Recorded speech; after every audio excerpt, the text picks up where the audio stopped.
Hello, Tracy. Welcome to the show. Hi, Karen. So good to see you. It is so nice to see you. And I wanted to also say hello to everybody who might be watching us live right now or in the replay or who is listening to us later in the podcast episode of our conversation. And now, Tracy, for people who may not know you yet, could you please introduce yourself in the working out loud method, meaning 5 facts about you? Okay, so I'm gonna make this quick. So I am Tracy Oyekanmi. I'm a mom of a toddler, very energetic toddler. I'm the founder of Visible at Work, and also the host of Visible at Work podcast. It's a platform for highly skilled immigrants and expats to scale their careers abroad without feeling like they're starting from scratch. I also love red velvet cake. I moved between 3 countries in 2 years while juggling a second degree and having a baby. And I love to cook and dance. So that's it about me. Thank you so much for sharing. And, what you just described, traveling and moving between 3 countries with all of the additional work you had, that sounds really tough. Yeah. And, as we have a lot of listeners and viewers who may be in the early stages of their career or about to graduate, I would love to hear from you when you were in that stage of your life. What did you envision your career to be? And now reflecting back upon what actually happened and what things might have, changed or were different than you had anticipated. Honestly, thank you, Karen. The funny thing is, a lot of times we have plans. It's always good to have plans. So I'm not saying you should throw out the plan, but sometimes we have plans and then the plan just changes midway. So for me, after finishing school, it took me about another 7 to 8 years before I went back to get another degree. So I was working all the while. I had a different view on how I wanted to take my career to the next level. In fact, at some point, I was thinking of going fully into academia, um, continuing to a PhD and doing some research. And part of what my business does today was supposed to be my PhD research. So, looking at global working, even though I had moved countries different times, I was always working on global teams from people from different parts of the world, Europe, North America, Asia, and Africa. And I was just trying to do a research to see how cross-cultural communication, how that works. My background is in marketing communication and tech communication, and that was what my research was going to be about. So I decided, you know what, instead of just continuing with education and keep reading on, why don't I test this hypothesis and see how that works? And looking back and reflecting, it's been very interesting after finishing the master's and then deciding to do the business while working. Research is great, research is different, real life is so different, and how that plays out. And it's been amazing just seeing how people that do not have the support, where, like, as an expert, maybe the company would pay for such training for you, and then you move on your own, you find out that you need that type of training to be able to reinvent yourself, reinvent your career. And that's where I come in to help people that either decide to go back to school or they decide to move to a different country, to either continue in the career path they want or to reinvent themselves and decide to build a new career from scratch. That sounds wonderful. And as you have as you know, I've traveled and lived in different parts of the world, and I always find it amazing that moving to a different country and starting from scratch basically, that it requires a lot of skills. And if one does that over and over again, that one gains a lot of transferable skills. So for somebody listening to us who may not have had that experience, could you share with them what kind of skills have you learned by doing this multiple times? Yes. So speaking about transferable skills, the funny thing is, if you've moved, and even if maybe in the process of moving, you did not get into another 9 to 5 job. Thankfully, now remote working is now considered like normal right now. So even if you did not go back into the office to start working, but like Karen said, you picked up transferable skills. You need to sit down, make a list of the things that made you go crazy when you were moving. Because most times when we sit down to make a list or write about ourselves, we're so good at talking about other people. Like if someone comes to you and says, "Hey, do you know that bakery down the road? They make great cookies," and you can go on and on about how great their cookies are.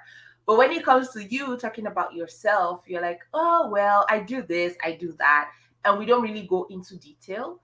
So for you to get to that point, like to really open up yourself, to remember the things you've done and remember the transferable skills, sit back and remember the things that made you go crazy when you moved, and then think about how you were able to be resourceful. So how were you able to solve those problems? So that's what I did, and that's what I also encourage my clients to do when they work with me. So for me, thinking about my transferable skills, although like I said, my background was in marketing communications, I was always looking at the marketing aspect. And then I took a step back and remember that all my careers, like all the while I was working in marketing and working with tech companies, I was always in charge of managing like the global team lead. So like either the country manager moving to the country, doing intercultural training, working on things that would make the CEO really stand out so that they can localize the campaigns that they're working on. And I was always the one like always heading those types of projects. Like either my manager would just say, "Tracy, you're the best at this, just go handle those projects." And so I sat back to look at the transferable skills I had picked up working with different country managers, different leaders from different parts of the world, and really helping them assimilate. And some things that they talked about, they raved about after working with me, or after our sessions or things that I had done. And I took that, I held on to it. Then by the time I moved myself, and I did not have like the luxury of having that type of training for myself because it wasn't a company that transferred me. I decided to move myself with my family. I now looked at those transferable skills I had picked up, and that was a key selling point for me in rebuilding my career in Canada. Thank you so much for sharing this. And you've mentioned family, you mentioned you have a toddler. So that might be something, again, our viewers and listeners, they may be family, pre-child. And so everybody says when before you have a child your life will change forever, and everybody thinks, yeah, well, how hard can it truly be, especially at the beginning? The kid is going to sleep most of the time, needs a little bit of food, and that's what I would think a lot of people initially think. So I'd like you to also share with our listeners what changed becoming a mom. What skills did you learn? What transferable skills were there that you might never have thought beforehand? Yeah, so I always used to just pride myself as not really being organized, or I thought I was organized, but I became like super organized after I became a parent. I thought I was good, but now I had to bring it a top notch and really like follow to the T everything I needed to do. Especially because at the time my baby arrived, I still had like like 2 more semesters to finish up. So I was juggling that, and I was still doing like a part-time lecturing as well. Virtually, I was lecturing um, chartered marketers, and I was also going to school, and I was also taking care of a baby in a new country. Wow. So for me, one of the skills that I really picked up at that time was really managing my time and managing my energy. So there are times when you have a lot of time to do things, but your energy is really low because you're not getting enough sleep. Like even though the baby is sleeping, but you are wide awake trying to be sure that the baby is sleeping properly. Like everything just goes as planned. I remember when like the few days after I had him, and then his belly button the it was healing and it fell off. I was just like, oh my god, it looks different. Like what you read in books is supposed to fall off this way, and why is it falling off this way? I hope everything is okay. So there's so many things that go on in your mind. So when you look at like the transferable skills you pick up as a parent, how you're able to be resourceful. Sometimes resourcefulness doesn't really show up when you have a lot. It shows up when you have very little. So maybe very little time, or very little space, or very little money. Whatever very little thing you think you have that you feel disadvantaged, think about how you're being resourceful with that and what you're able to turn that into, and have that as a transferable skill.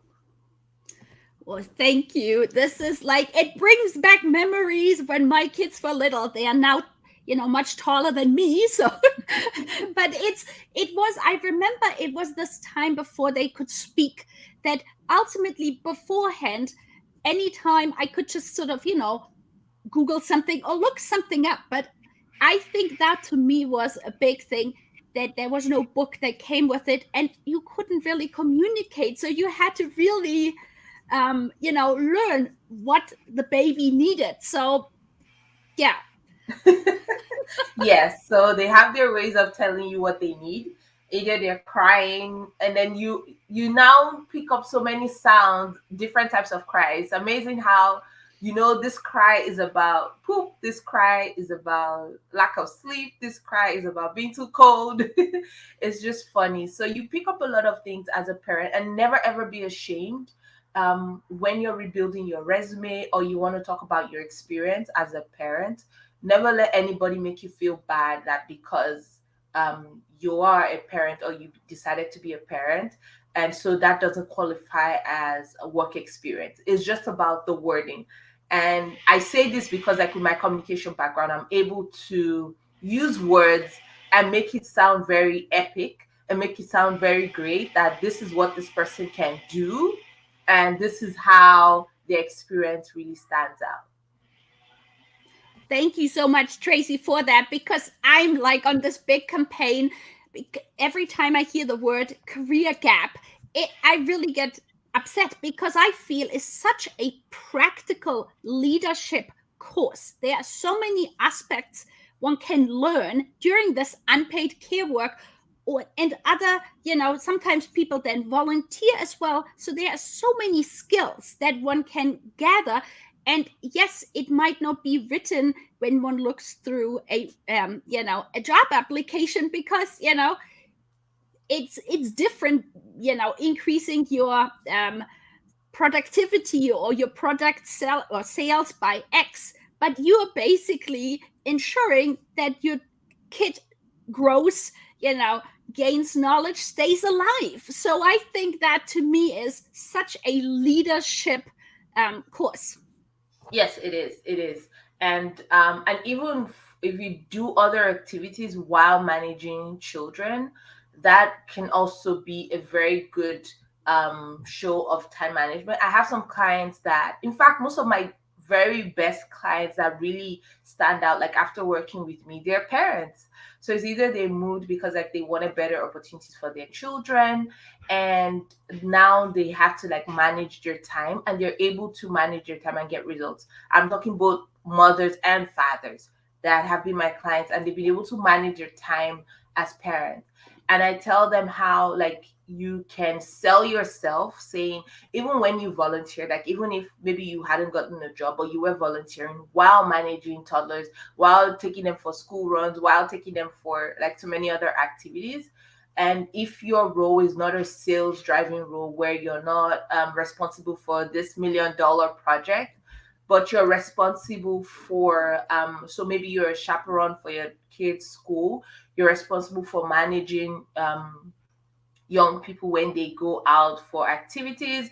And you mentioned like the risk that you're able to mitigate. So if God forbid like anything happens when you go out with young kids, you know that like the police is going to be involved, so many things are going to happen. So you talk about how like the risk that you're able to mitigate for those children when you take them out, how you're able to come up with fun activities to keep them busy. And if maybe you were volunteering at a place that maybe somewhat related to your career, you can talk about how you're able to manage your time volunteering, putting in maybe over 20 to 30 hours weekly. You can also measure the number of people, the average number of people that come to that center, the volunteering center that you reach out to. So even if you don't personally reach out to 200 people, but in a week, an average of 200 people come to that place, you're also responsible for the work that you do there while you're volunteering. So that's how you can use numbers to still show your experience, even though it doesn't have to do with money.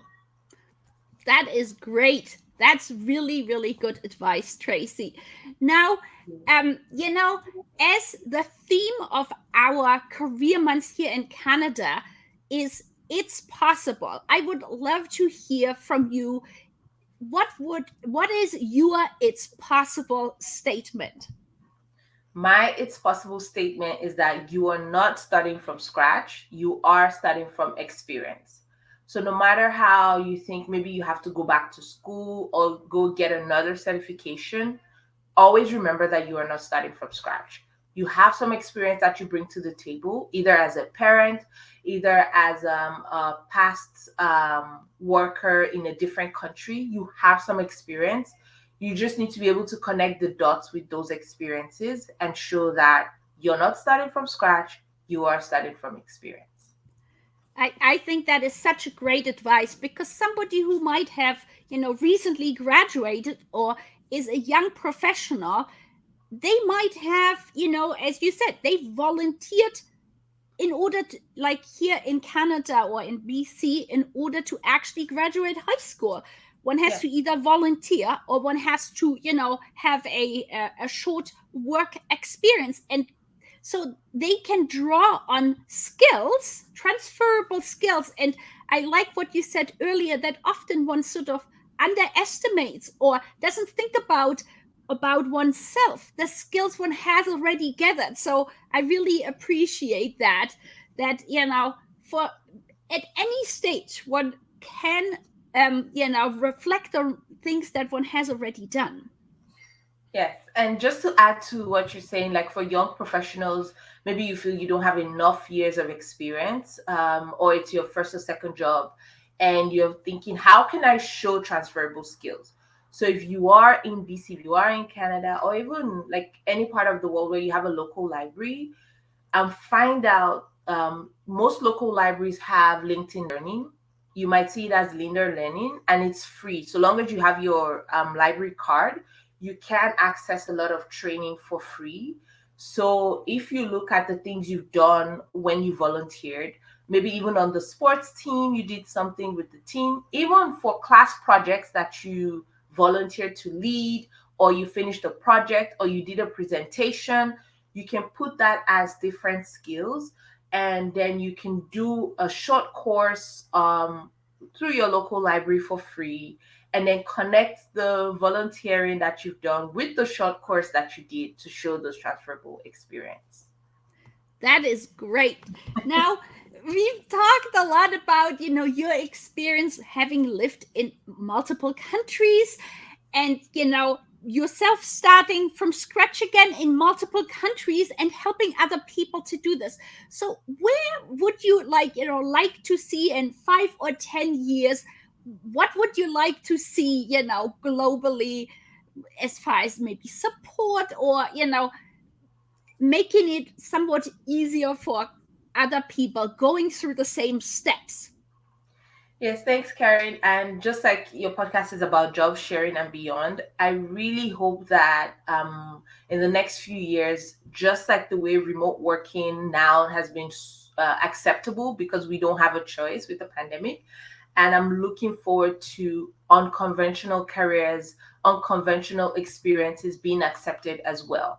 So even if you did not go to the four walls of a university, other experiences that you've picked up along the way would still be valuable for companies, not just the mega companies or the tech companies, but other regular companies to see that and see it as experience. So that's what I'm looking for, and I'm hoping forward to that globally.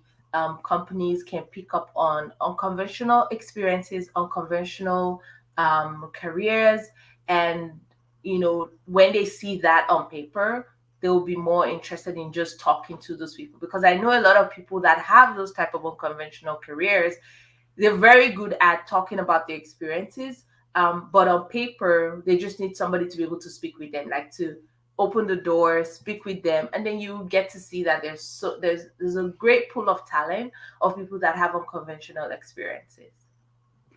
Thank you. That is great. Now, is there anything that we didn't address today that you would like to share with our audience? Yes, I think we touched on so many things, but I'd just like to add that if you're thinking about growing your career, always remember that you are in the driver's seat of your career. Nobody's going to fix it for you. If you want change, you can implement change, start from where you are. And also remember that even as you decide to reinvent yourself, you can reinvent yourself at whatever stage you are in your career. And always remember that you can start from where you are with your career, and always remember that like your career affects every other aspect of your life. I'm not talking about just a job, because a lot of people think, okay, a job, I get one job, but look at all the other jobs you've had in the past. That could be a leading indicator on your career path. So think about your career holistically and not just a job. And also think about, like, if you want to reinvent yourself, you can do that. You don't have to wait till the new year to start. That is wonderful. And now, Tracy, how can people get in contact with you? Where can they find you on social media? Yeah, so you can find me on LinkedIn. My first and last name, Tracy Oyekanmi. If you type it in, you can easily find me on LinkedIn. And I'm very active on Instagram. You'll find me as well there. My first and last name, Tracy Oyekanmi. My website is visibleatwork.com. So visible at work, one word.com. You can find me there. You can send me an email on hello@visibleatwork.com. And if you want a 5-step plan on things you know you should be doing every day as you're trying to reinvent yourself in a new country, just visit visibleatwork.com/start, and you will get a free download resource there. Thank you so much, Tracy, for sharing all your experience and insights. It was really wonderful. Thank you, Karen. I had a wonderful time. And for anybody who might be, viewing this later and has questions, please be sure to put them in the comments. We will be sure to look at it. And also, it will come out later as a podcast episode on job sharing and beyond. And I will be sure to put all of the contact information that Tracy just shared also into the show notes. Thank you. Thank you. Bye. Bye.